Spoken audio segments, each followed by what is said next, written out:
Assalamu alaikum, Hotep Abarigani, Akwaba, welcome. It's the Talk Black Radio Show. Lovely to have you on board with us here on Amiga FM. I've been away for a while, but I'm back. I'm here with the Talk Black pack as ever, about to chop it up. We're going to get into some real serious conversation today. Brother Trevon is with me, and our guests today are a little bit... I'm actually really happy because this is like a power team I've got together. We're talking parenting and we've got a real strong team with us. So who I have today is David Mullins from Father Figure as well as Action in the Community. He's with us. We also have Cheryl Pheonix, who's like a regular here. She's part of the family. On the Talk Black Radio, you know Cheryl, she's from the Black Child Agenda. And whenever a superwoman is needed, we call Cheryl out and out. She goes and she takes care of the business.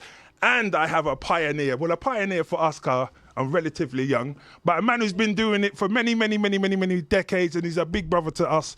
Brother Minka Adofo is here.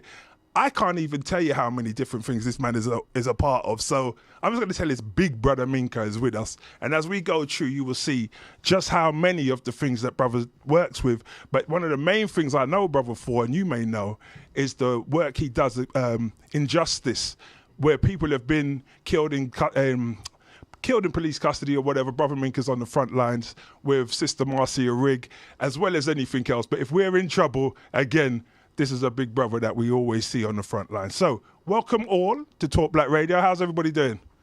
We're doing fine, brother. Nice. Trev, how's it going? You've got my research today, so how are you, sir? Quite well. All right, and what are we discussing? Right, well, like I said, we're going to be discussing parenting, obviously. Parenting was going to be one of our big topics today. In terms of Cheryl knows we've been hearing a lot about. We always hear quite a bit about school exclusions, about the violence among our young people.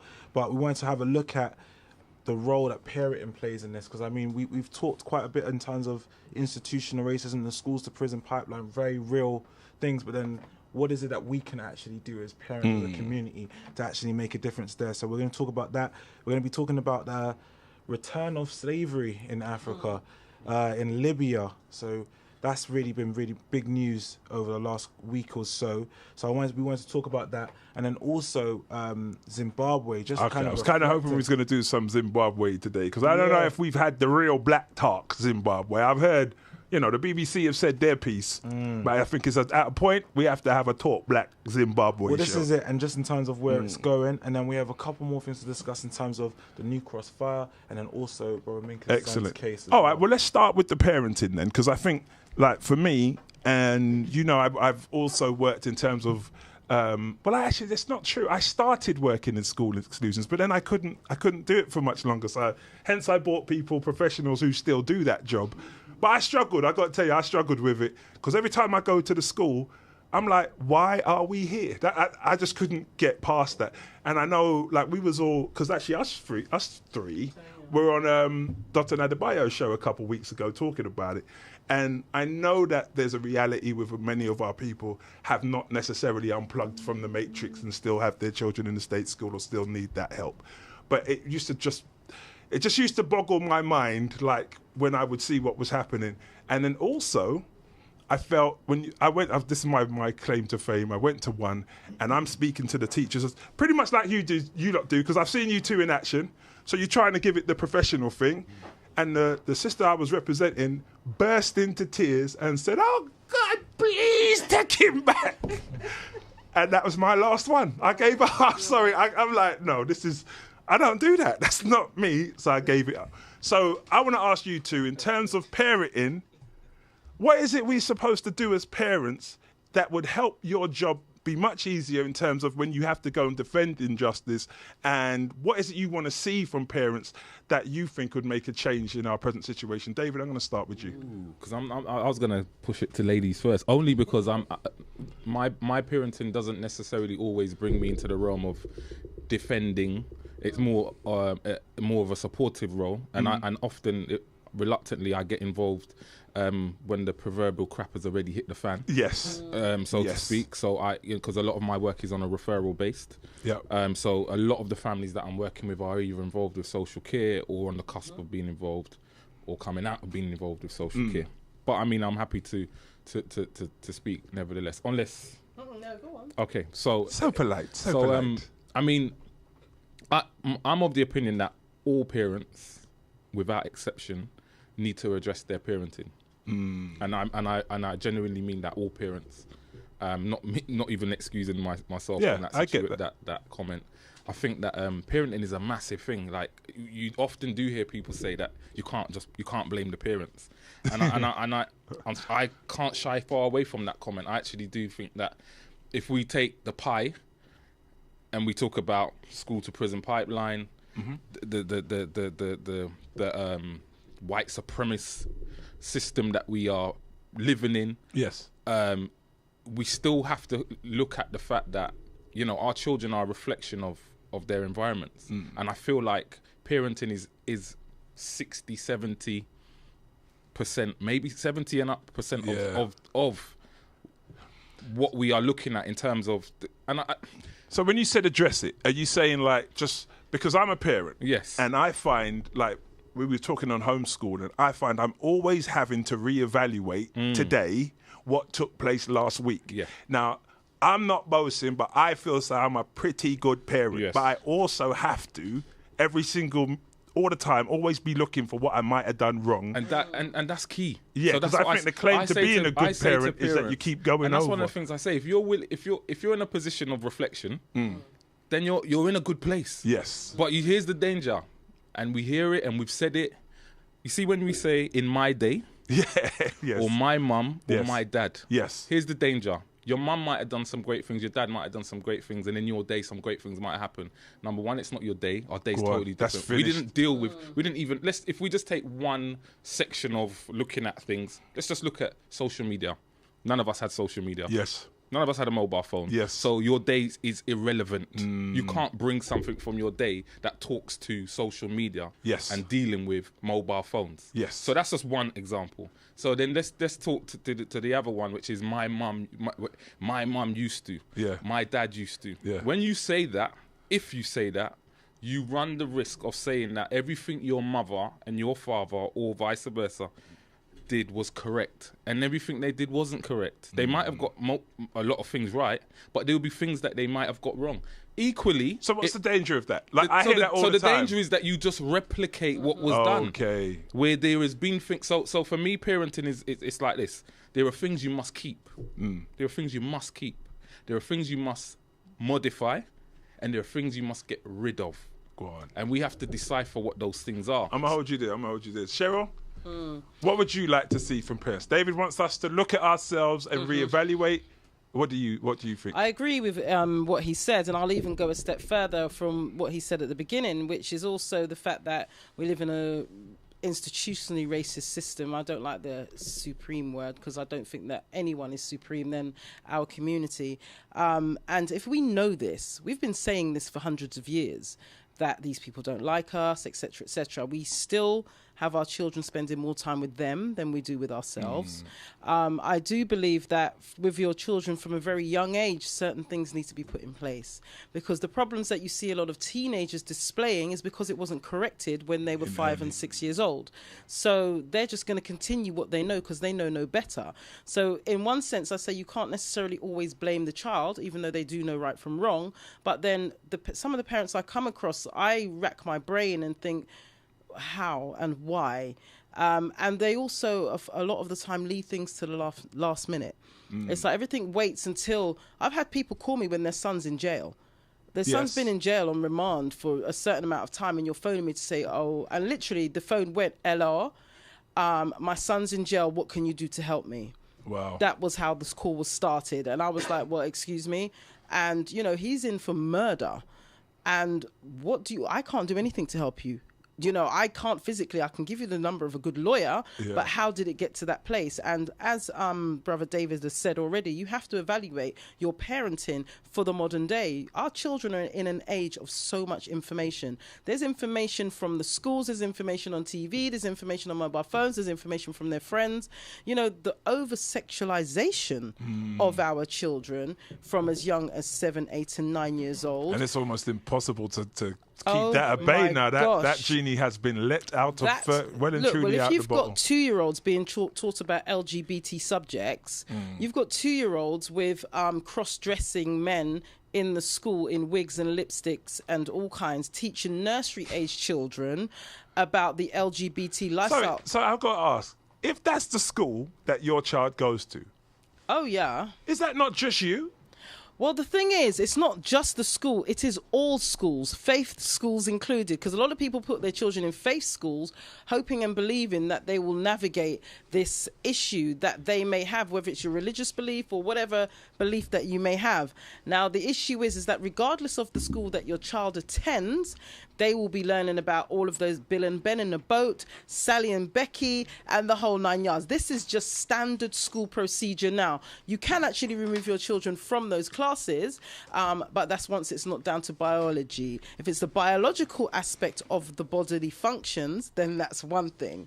But if it is just about same-sex relationships, even with regards to history and the violence and things like that, your child will be learning about all of that. And that's going to have a direct reflection. And when they go home, there's a clash now. Because at home, it's like, we don't deal with these sort of things. You do now. But you do now. Yeah. And the fact of the matter is, unless you're questioning every aspect of your child's day, which will take some skill, because as far as you're concerned, they're doing PSHE, they're doing maths, English and science, and etc. So I've it comes just found across it as far nothing. too difficult. All right, let me bring in my big brother now. Brother Minka, you've heard, you're a parent, you're a grandparent, I believe.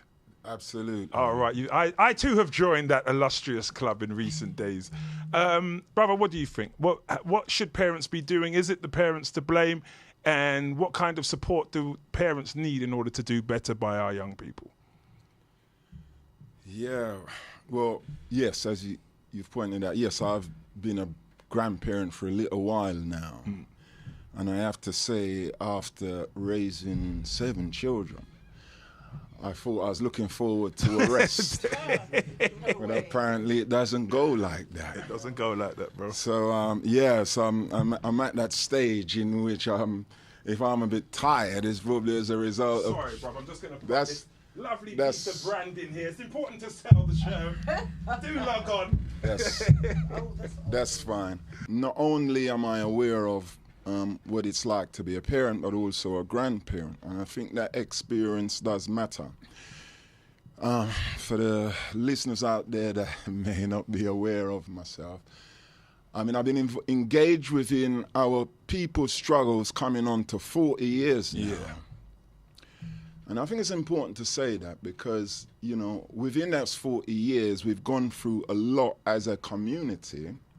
And I think it's important that we try and learn some lessons from that experience. And I don't just mean 40 years, but I mean you can go back to centuries because our people have been around. As you know, we were the first people on the planet. And as a result of that, we need to be learning. And so from that lesson that what we learn, we kind of say, how do we implement that today? So when it comes down to parenting, I don't just want to talk about it on a theoretical way. I want to say 20 years ago, myself and other parents and teachers recognized how the education system was failing our children. And as a result of that, we didn't believe in just talking about it. We wanted to do something about it. And we established the Next Generation Saturday School. And one of our founders at the time, our great sister, Afruika Bantu, passed. And she was also our Black history teacher. A strong black woman that's got her experience within the Black Panther movement within this country. She also was very concerned what was happening in regards to the education system, and she actually homeschooled her child. And I have to say that when I used to go around to my sister's home, Afruika Bantu, I was just amazed the way in which she just turned that into a classroom. I see what you're saying, but when we take responsibility like that, because, I'm a homeschooling parent as well, but it's even as a homeschooling parent, I'm having to now put my children, as they get, they get older and they move out, they're going out with children who have not been in that environment. So I was doing good. Like when I had my children at 7, 8, 9, and 10, like I'm Chris, it's a certain level. They stay with me more time. If they're not with me, they're with people who believe like how I believe and roll like how I roll in the Nation of Islam and beyond. But then when 15 and 16 came and they went to college, they were out with other people who had not received any parenting. And even though we had schools and Saturday schools, and I know the level that Afruika Bantu has been working at for the past 20 years, but in terms of, like, as a community, I don't know, as our parenting, it seems like even with the Saturday school movement, our parenting's going backwards somewhat. Yeah, sorry if I go back a little bit, but I just free. wanted to make the point, I didn't just come on the scene now. And so I think in saying that, when we established the Saturday school, we didn't just look at, as we still do, looking at the supporting them around the academic subjects, which is English, maths, science. Well, African history, black history is very, very important to us. And it's important because we don't see education as it's something in which we're just focused on the children's academic achievement. But we try and show them that they're a part of a community and they have a responsibility to put something back within that community. Yes. But in saying that, we do not just see that as just an individual response. So when we say, what would we expect to see from parenting, as I started off with the question, well, the first thing that it seems to me that parents need to understand is that when we talk about slavery, we're not just talking about 400 years ago. We're talking about a system which, number one, not only enslaved our ancestors, but as a result of resistance, they've now refined that system now to still keep us on a modern day's plantation. Yeah. So when we have a slogan that comes out of our struggles, which is this: the children are our future. The system is aware of that, and that's why they have targeted them. We also have another saying which says that it takes a village or a community to raise a child. And this is also very, very important, because what we're seeing now is that as a result of the attacks on the system now, certain parents have lost that basic kind of parental skills in which that we need a community association now to put into place to give support to them to make sure that we as a community can actually grow. So I don't blame the parents. I don't blame the parents at all. I recognize the parents have certain responsibility, but the duty of a movement is to empower those parents to strengthen up that movement and to recognize that they're up against a system that cannot be defeated on an individual basis. Yes, we can go up there in individual and we can argue legal points. And have that argument at school. We can have those legal points. But I'll tell you this now as a parent, and we'll touch on this in a minute. I have brought up all of my children in the best possible way that one would expect any parent to do. But yet when my child this year was at Notting Hill Carnival, the Metropolitan Police did not see a biomedical graduate there. What they saw down there was just another black so-called criminal in their eyes. And as a result of that, an attack was launched upon that young person, in which we're now actively involved within a campaign. So I'm saying we can't just look at it just in terms of parenting, because we will do the very best that what we can do as a parents, but yet we're going to be subject to that kind of assault. So I'm saying parents, number one, need to understand the nature of the system, and number two, we need to get together collectively as the only way to effectively deal with this problem. Trevon, parenting, what's your view? Amiga Radio, 104.1 FM. News and views around your community.